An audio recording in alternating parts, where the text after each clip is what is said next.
how you all doing? I hope you're all doing really well. Welcome to this new video of mine. Welcome back to my channel.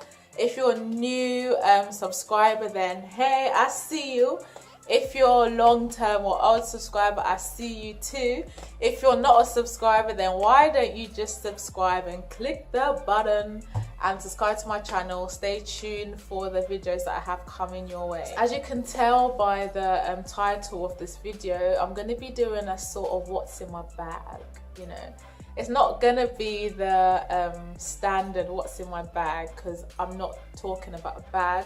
I'm going to be talking about what's in my clipboard, which is what I like to carry around with me personally when I'm on call. So if you're interested, then stay tuned and keep watching. So first of all is going to be your name badge or your identity badge, which is this one, plus your smart card. I mean, if you don't have your smart card, you're basically locked out of all the systems and you can't do your job. So both are needed. Smart card for computers, and then your identity card to allow people to know who you are, and also to be able to enter the wards. Next, you'll need your bleep, so switchboard can contact you and all the wards can call you and bleep you all day long. Just don't forget to switch it on. So that's basics.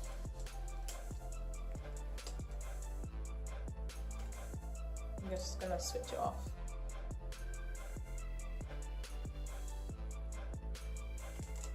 Next, and probably second most important, is your stethoscope. So this stethoscope is the one that I've had whilst I was in medical school. So for me, and the advice that I was given is to invest in a good stethoscope from early, and so you kind of get used to it. So me personally, I'm used to this Littman's one, and it's the same one that I use now while I practice. What I mean get used to it is because you know what particular sounds sound like on the instrument that you're used to. So I've got my name on it, so if it goes missing, hopefully it won't go missing, but if it does go missing, people know that it belongs to myself and it can get back to me. So that's the next thing. I like to keep this tape on the stethoscope, or like in my pocket or in my clipboard, only because when you're taking bloods or like cannulating someone or doing something and you need to stick the gauze on the patient and then you've forgotten it, and then there's no one to call to get it for you, and it's just kind of like, ugh. I just like to keep it on me. So to the point of the video is what's in here.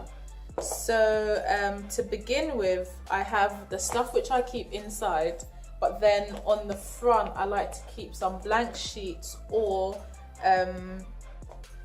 a sheet which is kind of split into the wards I'm covering. So everyone has their own way for doing it. This is just the way that I liked, or I found that it helps me. So depending on whether you're first on or second on, or depending on which wards you're covering, what tends to be you're covering either like 7 or 8 wards on medicine. So I've split it into 1, 2, 3, 4, 5, 6, 7, and then this section is for bleeps. So once your on-call starts and nurses start to bleep you, or other doctors start to bleep you from various departments, depending on the ward I'm covering, I'm on the phone, so I'm speaking to a nurse, they're telling me about a patient. First question, what's the patient's name? What bed are they in? So I just jot that down. And then the important information that I'm getting on the phone, I'm just gonna jot it down, and it reminds me for later, or it just gets my brain going beforehand of what I'm expecting or why I was bleeped once I'm about to review the patient. So obviously you're not always going to be able to get somewhere at that immediate point of when you receive the phone call. So of course you can give, you know, the advice you can over the phone. That's without seeing the patient. But then ultimately you're going to end up going there to review the patient anyway. So that's why I find it easy to jot it down in a relevant space. And then the last section I have written bleeps. So sometimes I'm in the middle of something and my bleep is going off, but I can't physically answer that call. So I just jot down the bleep that has bleeped me, and then as soon as possible, I know the number to call back. Or on our bleeps, the number kind of stores, so you can kind of flick through and see what call you've missed and answer it back. But sometimes I just don't like relying on, you know, flicking through and seeing what numbers called me. I just like to write it down. So to the point of the video, what's in my clipboard, or what have I found helpful to carry around with me? First things first is pens. So on a normal shift, I carry around like 3 spare pens. This is aside from the pen that I'm actually using, because your pen will either run out or you lose it, and then you find that you're spending a long time looking for your pen. And then what I also like to do is have a pen which has like different colors. So important to me is black, obviously, blue and red. So if something's really important, I like to highlight it in red. Or if it's getting to the end of my shift and there's a particular patient that I know I want to hand over, or a particular piece of information that I know I want to hand over, I highlight it in red, so once I get to hand over, it's there and I'm not looking for it. Do you know what I mean? Next is the torch, which again is important for whatever.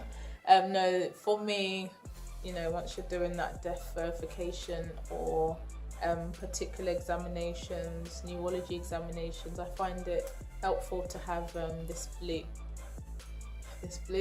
torch. Next is Oxford Handbook. So depending on what speciality you're in, you may carry the Oxford Handbook selected to that speciality. Or for example, if you're in surgery, you may carry the surgical one, or if you're in medicine, you may carry the medical one, which has like different specialities inside. I found it helpful to carry the foundation program one, which has like just basic information that you may just need to hand. I didn't find myself using this as much as I thought I would, to be honest, because most times, depending on what trust you're in, you're just on the intranet. So my trust has the intranet, which is like pack load with all sorts of information, every kind of information that you will need plus more is on the intranet. So I found that as my go-to first before any sort of books. Booklet wise, so when we started beginning of August, we were given this booklet and this booklet, which I have found really helpful, like really helpful, really helpful. So inside was basically just kind of, you can call it a welcome pack, but with key information that you probably will need on the job. And I find myself, in the beginning, I found myself using this like multiple times in the day.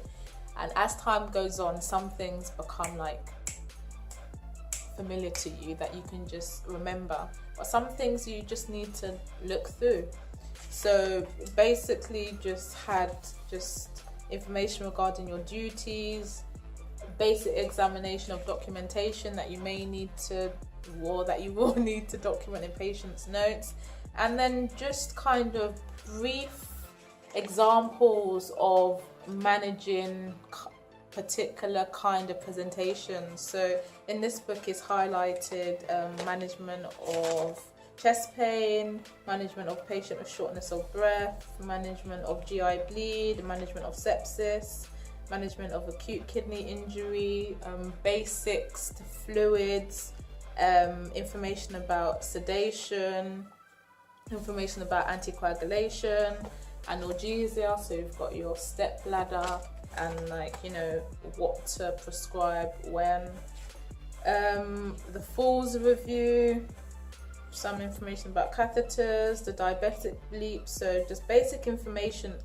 Obviously you're not going to base your review on what that says because each patient presentation is different, but I mean, it helps to kind of have a starting point. And then, like I said, obviously the intranet is there with just tons of information. Information about electrolyte balances. So basically just like random bits which you probably will come across more than one during your night or during your on-call. And then the second booklet that we were given is just, again, different patient presentations. And at the back there's like a chart with popular doses of some drugs that you probably will be prescribing. So obviously you've got the BNF, and you can either log on to that quickly via the intranet, or just, you know, check the back of this and see what's available. Yeah, so I found these two booklets really helpful. So aside from that, so that's actually what's in my bag, what's in my clipboard. So I carry this with me during the on-call, my little pack. And then, so there's what you carry there, there's the intranet, like I said, there's the internet, then there's your seniors, which are always important to contact, whether it's to ask what you think is a silly question. I'd rather ask a silly question than to do something wrong, if you know what I mean. So your seniors are always a point of call, a point of guidance. Obviously when you see the patient, you kind of think, or you have an idea of what you want to do. You can already start doing like preliminary investigations or preliminary examinations, and it's important to, you know, just run it by someone else just to make sure you haven't missed something out. Or if it's something that you just can't deal with, for example, sometimes I've been called to review like a really sick patient, and you get there and you're just kind of like, what do I do? So you do what you can. Still, it's just kind of like, what do I do? Time to bleep your seniors. So I hope you found this video interesting. I will be recording some kind of more, I wouldn't say medical related videos, but maybe career related or kind of med school related, job related videos, just to kind of get the information out there and share the little piece that I know for anyone else who may find it helpful or interesting. But I'm going to end this video there. So I've shown you what's in my bag, what's in my clipboard. So until the next time, see you later.